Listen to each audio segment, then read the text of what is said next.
Welcome back to Around the World Today. I'm Terry Davies, and in this episode, we are diving into one of the most powerful and most dangerous forces shaping modern politics, the rise of anti immigration narratives, and how they've been woven into the fabric of right wing political strategy.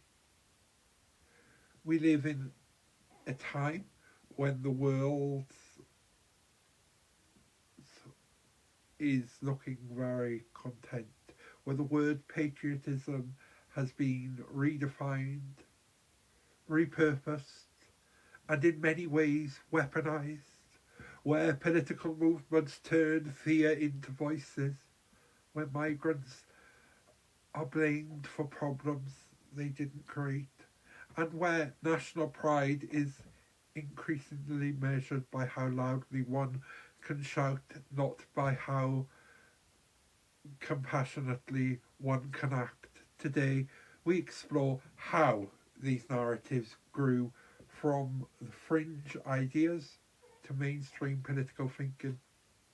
Points we look at how the media amplifies them, how they distort the truth, and how they harm real people, individuals, families, and entire communities.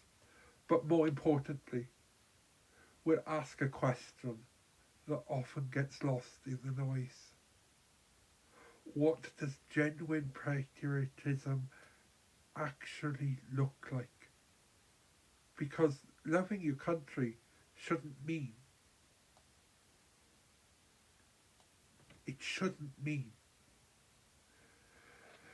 uh, fearing the people who come into it. It shouldn't mean turning neighbours into enemies. And it shouldn't mean abandoning the values that make society humane, fair, and decent. So join me as we unveil and unveil the fabric and the rhetoric, challenge the myths, and explore a more honest and compassionate understanding of what it means to belong and what it means to care about the place we call home. This is Around the World Today. Let's begin. Welcome, everybody, to this week's episode. We really appreciate you joining us. This podcast really shows us how we can all learn, live, and thrive off of each other. By sharing our knowledge through our conversations, we will impart some knowledge whilst learning ourselves how to progress even further. Here is your host. Alright, let's kick things off. To understand how this anti-immigration rhetoric becomes such a dominant force in politics, we need to start with a simple truth. None of this has happened by accident.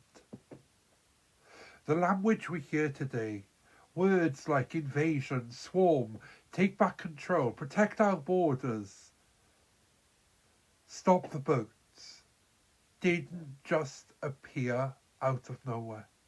They were crafted, redefined, tested, deployed with purpose. Politicians realised something very powerful. When people are anxious, they look for someone or something to blame. And if you can point that blame at a group with little power, little voice, little protection, you can shape public opinion with frightening ease. This is where the story begins. Over the past decade, anti-immigration messaging has shifted from the margins to the mainstream. What was once whispered on the fringes of far-right groups is now repeated in Parliament, plastered across newspaper headlines, and shunted out by online influencers who build their following on outrage and fear. But here's the problem. The narrative is louder than the truth. the truth is far quieter, blurred under layers of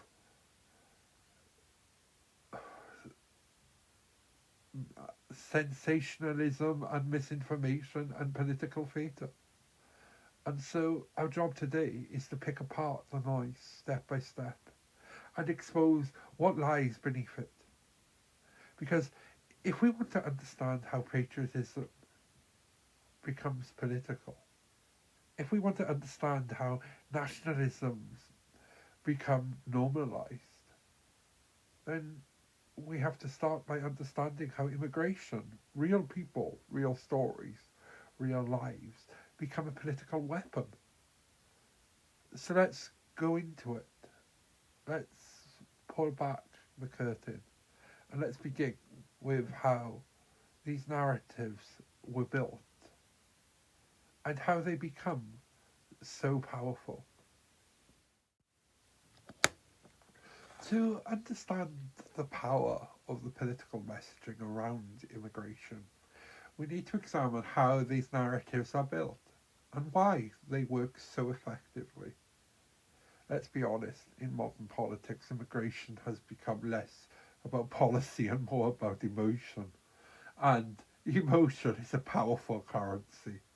Right-wing political strategies learned from long ago that if you want to mobilise votes quickly, you don't start with facts and statistics or economic arguments. You start with feelings, fear, uncertainty, insecurity, a sense that something is being lost or taken away. These emotions create fertile ground for simple, dramatic narratives. And that's exactly what anti-immigration messaging is designed to do, isn't it? Do you remember Brexit? Nigel Farage and a billboard.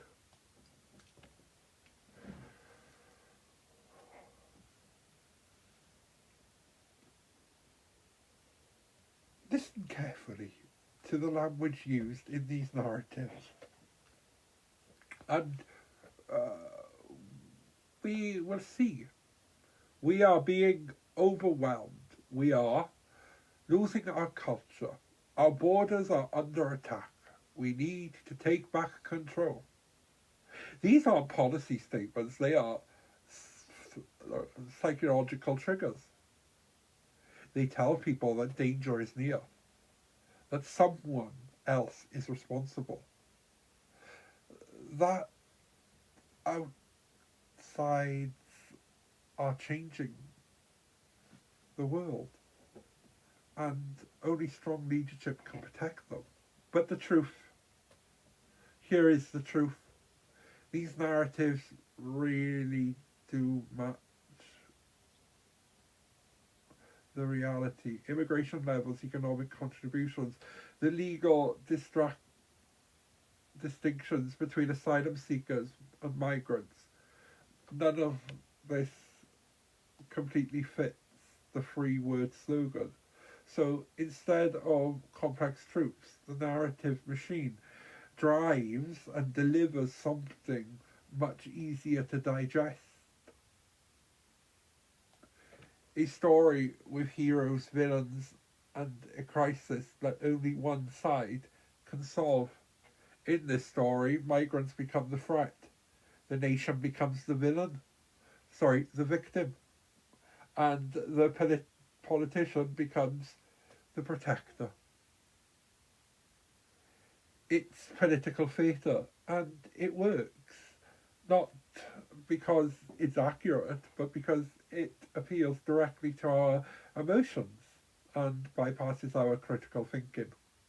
And underneath all of this cites a critical point.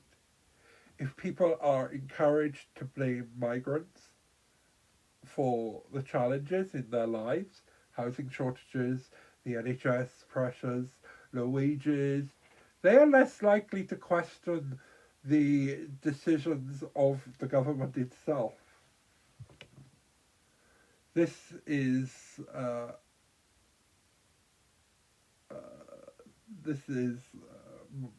an autocracy how it works, a mishmash, a carefully engineered system of language, media messaging, and emotional manipulation designed to turn immigration into a symbol of fear than a matter of human reality. And once the machine is running, it's incredibly difficult to stop because it doesn't just shape opinions, it shapes identity, it shapes belonging, and eventually it shapes the political landscape itself. If the narrative machine is the engine, then when it comes next is the journey. How ideas that once lived on the extreme edges of politics gradually moved into the heart of the mainstream debate. This doesn't happen overnight, and it didn't happen by accident. For decades, far-right groups have pushed anti-immigration rhetoric that the most political parties wouldn't even touch. The language was too toxic, the claims too inflammatory, the tone too hostile. But something began to shift in the late 2000s and the early 2010s. Economic uncertainty, global instability, rising inequality, communities feeling ignored and left behind. These pressures created a political environment where simple answers and even forced ones became attractive. And that when mainstream parties made a decision, instead of challenging the fringe ideas, they began to adopt them. Not always the extremes, at least not at first, but the tone, the farming, and the suggesting that the UK has somehow, or is somehow, under threat from people arriving here. The messages moved from whispers and sidelines to slogans and campaigns on buses. And suddenly, what was once labelled far-right rhetoric became legitimate concern. Language once confined to extreme leaflets appeared in Parliament, in televised debates, and on the front papers of newspapers. And why? Because it worked. Because fear wins elections. Because making migrants the focus of public anxiety was easier than tackling the real structural causes of the people's frustrations. Over time, something even more troubling has happened. The far right no longer need to scream from the fringes. Their ideas had already been absorbed by the mainstream.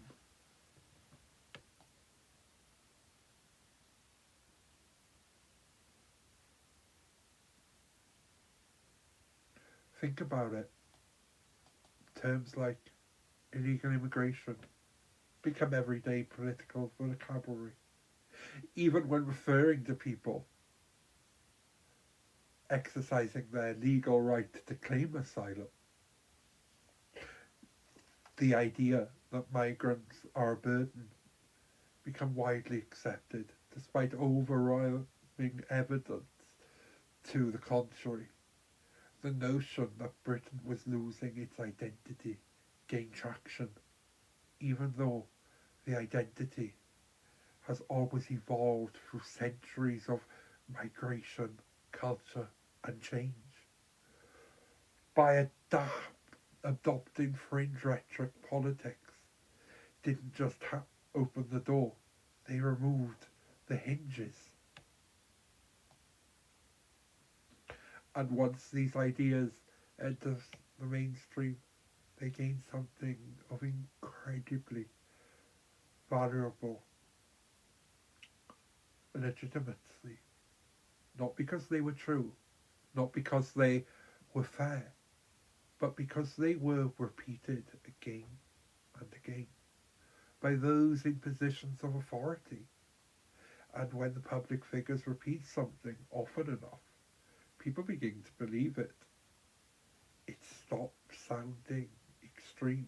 It becomes normal, expected, part of everyday political conversation.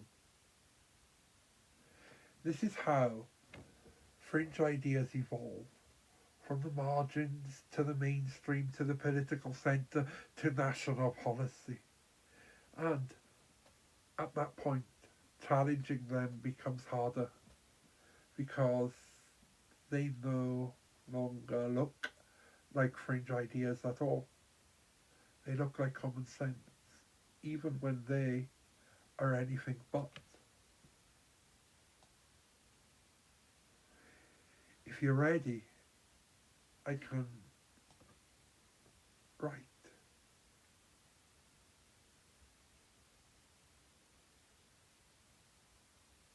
But even when they are ready, again, they can be they are anything but common sense.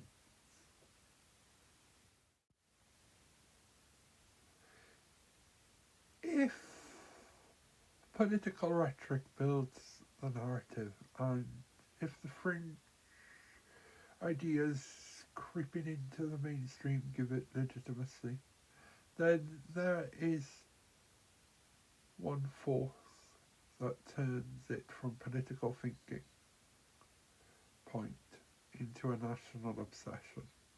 The media megaphone. The media doesn't just report the news, it decides what is the news. And when it comes to immigration, that editorial power has shaped public perception more than any manifesto or party leaflet ever could. For years, certain newspapers and broadcasters have devoted extraordinary amounts of space to stories about boats, borders, and migrants, not balanced analysis and not neutral reporting, but sensationalism, headlines designed to shock, front pages designed to promote, stories designed to create a sense of crisis, and even when there isn't one.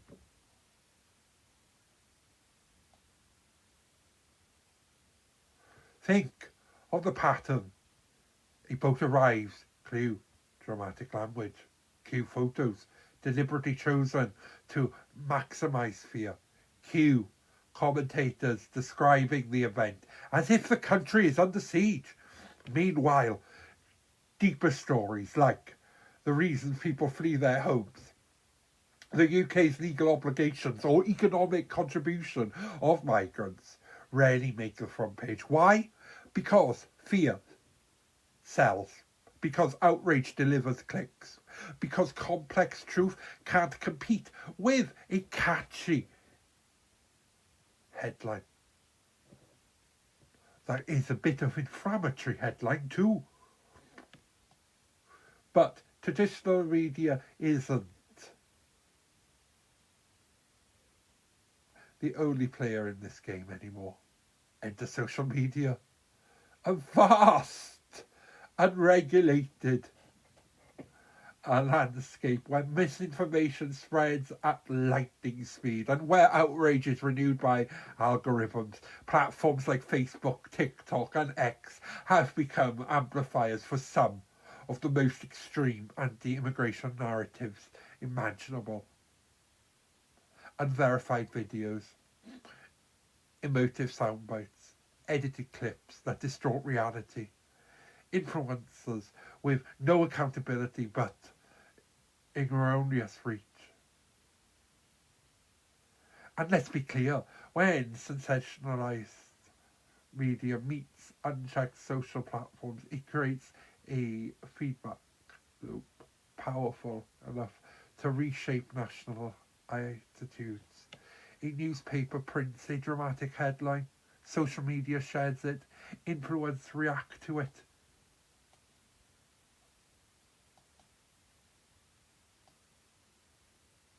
Politicians comment on it, news channels report on the comments, and the cycle repeats. Each time, more heat, less light. Before long,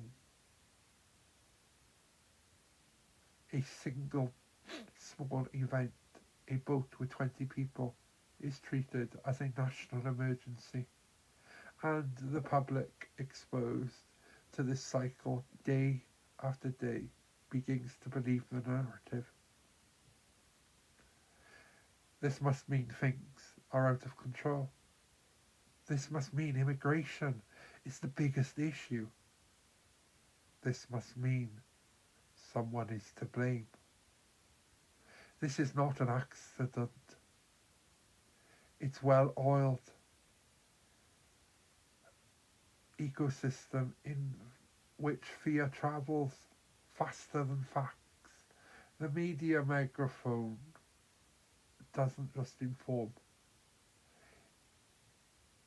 It scrapples and scripts the debate.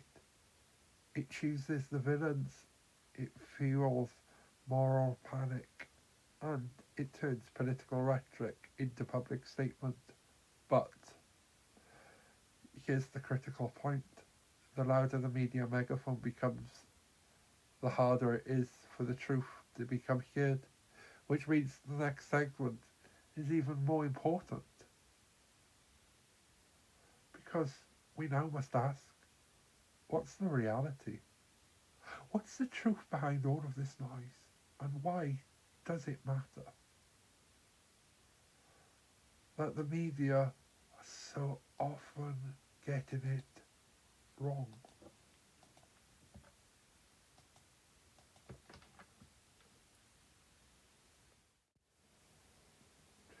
After all the headlines, political speeches, and manufactured panic, we arrive at the most important part of the discussion. The reality.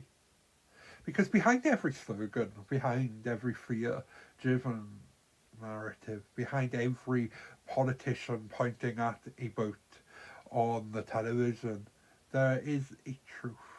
That reality, and in reality, really makes it into public conversation. And that truth looks very different from the rhetoric.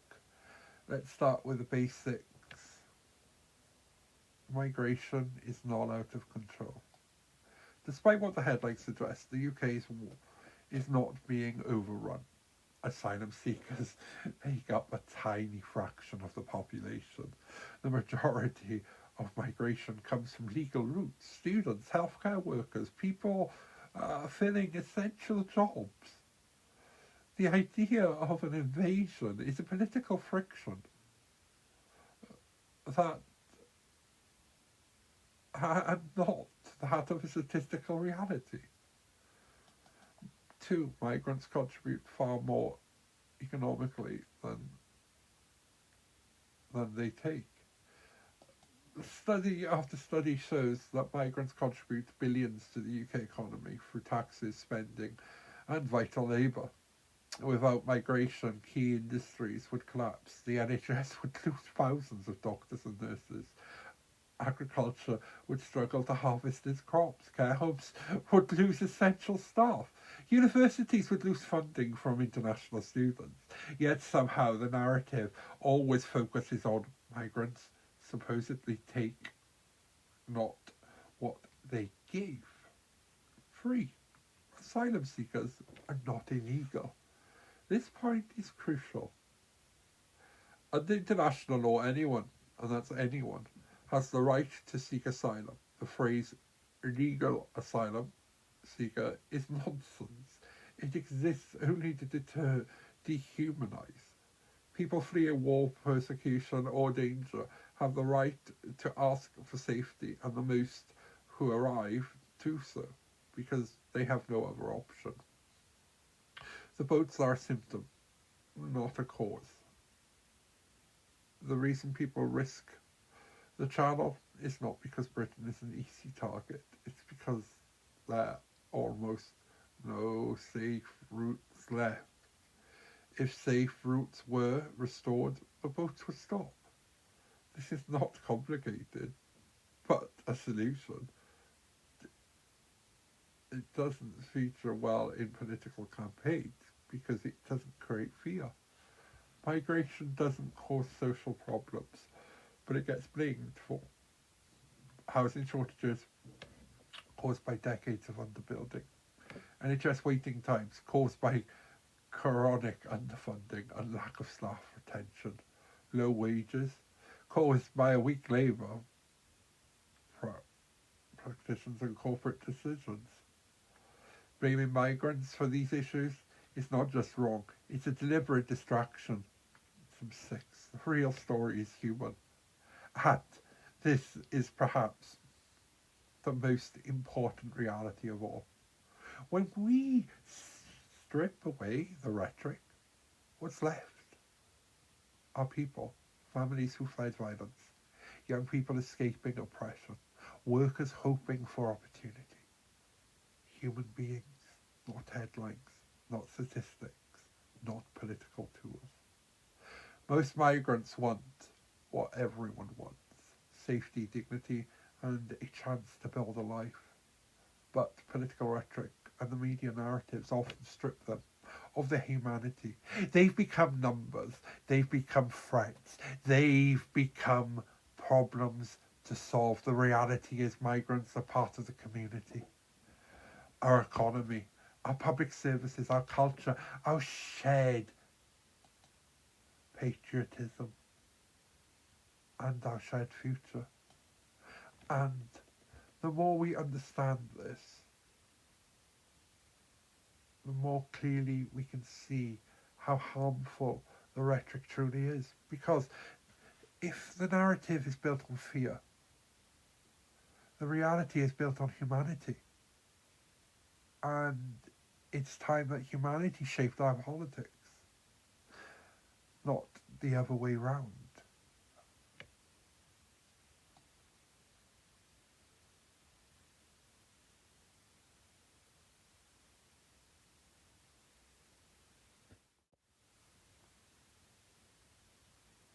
Now that we've explored the narrative machine,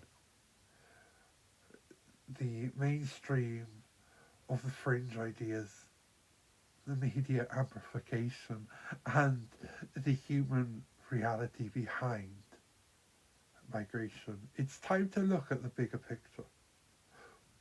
Why does all of this matter?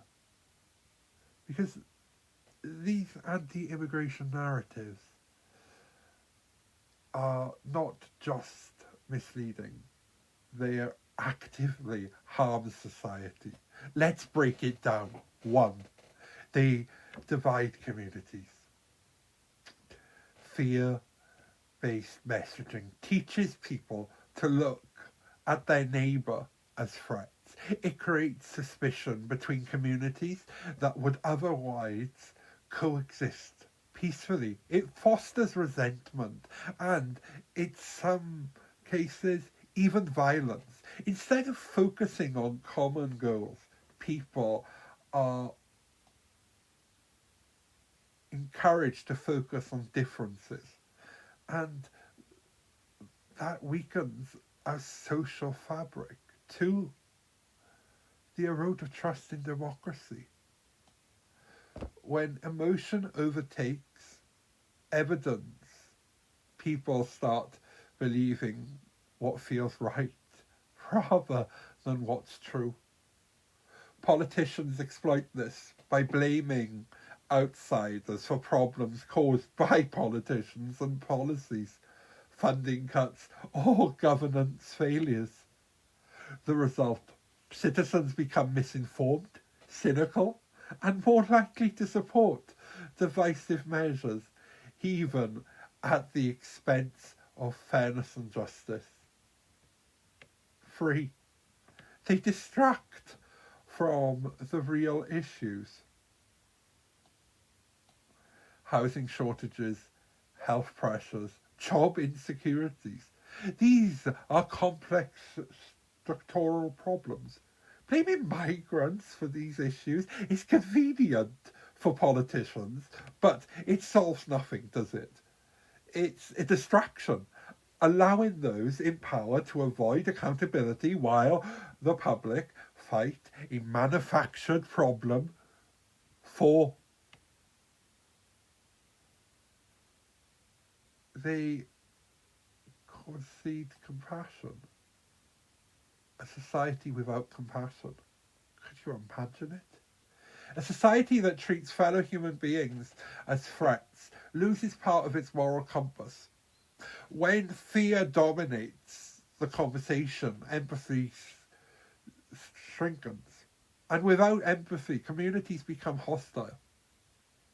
Exclusivity and less resilient. 5. They undermine patriotism. True patriotism. Finally, these narratives redefine patriotism in the wrong way. It's no longer about care for one's country or one's fellow citizens. Instead, it becomes a weapon of division, a way to measure loyalty by fear rather than action. True patriotism doesn't come from heated or suspicion or hatred.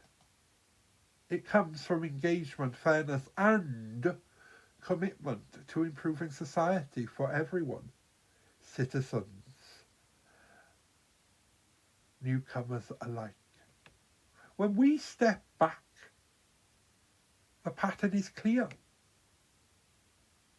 Anti-immigration narratives create fear, division, and destruction. They erode trust, they weaken communities, and they make politics about conflict, not solutions. Society suffers, not because migrants arrive, but because we allow fear to shape our response. And that is why understanding these narratives, exposing them, and telling the truth is not just important, it is essential.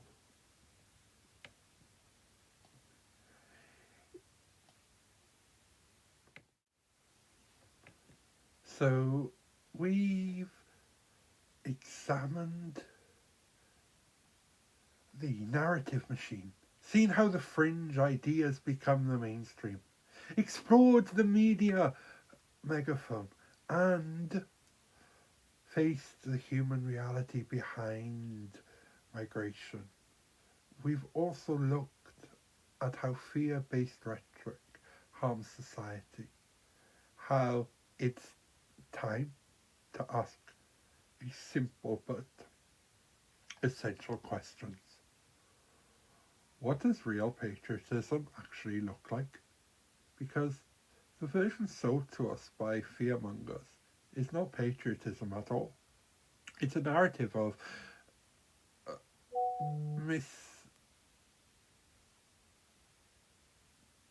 masquerading as love for our country. It's exclusion dressed up as loyalty. It's suspicion and division packaged as pride. True patriotism, on the other hand, is something very different. 1. Inclusion, not exclusion. A patriotic society doesn't measure loyalty by who belongs and who doesn't. It recognises that newcomers are a part of its national fabric, contributing, enhancing and strengthening the community. It says we are better together. 2. Compassion, not fear. Real patriotism shows care for the vulnerable. It doesn't turn fear into policy. It builds bridges, protects the weak, and stands up for human dignity. free.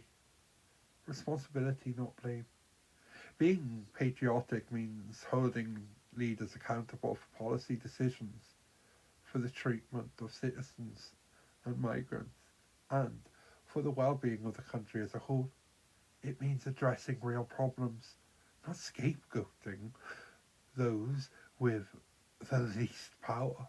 5. Courage, not complacency. True love of country often means challenging the status quo. It speaks out of fear, dominates the conversation. It's rejecting diverse rhetoric even when it's popular. It's remembering that what makes a nation strong isn't borders or slogans, but values, fairness, and humanity. In short, patriotism is about who you can not exclude. It's about who you can protect, empower, and welcome. It's about lifting everyone up, not keeping someone down.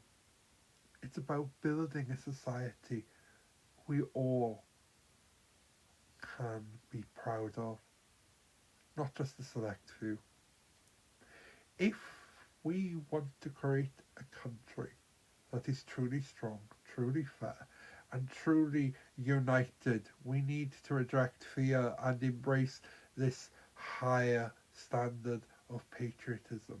Because love of our country isn't about shouting louder. It's about acting better. It's about seeing humanity in everyone. And that's ultimately is the challenge we face today. And that brings us to the end of today's episode. We've taken a deep dive into how anti-immigration narratives have been built, amplified and normalised in modern politics. We've explored the role of the media megaphone, and we've confronted the human reality behind the rhetoric. Most importantly, we've examined the harm these narratives cause to communities, to democracy, and to the very idea of what it means to love your country. But we've also looked forward. We've asked the difficult questions about patriotism and nationalism, and we've explored what it means to care for a country in a way that is far compassionate and inclusive. This message is clear. Real patriotism is not about fear, exclusion, or blaming others. It's about humanity, responsibility, and building a society we can be proud of. If there's one takeaway I hope you can carry with you from this episode, it's this story we choose to believe, and the narratives we allow to determine, shape this kind of society we live in. And we all are a part and have a part to play in ensuring that these stories reflect the truth, compassion, and shared humanity. Thank you for joining me on this journey. I hope it has challenged your thinking, encouraged reflection, and inspired a rewarded sense and a renewed sense of what it truly means to care for your country and for one another. Join me over the next 4 Sundays in Advent as we prepare for Christmas here on Around the World Today. I'm Terry Davies, and it's been Around the World Today, Series 8, Episode 3, Nationalism and the Ballot Box, How Patriotism Become Political. I will see you soon, and have a great day.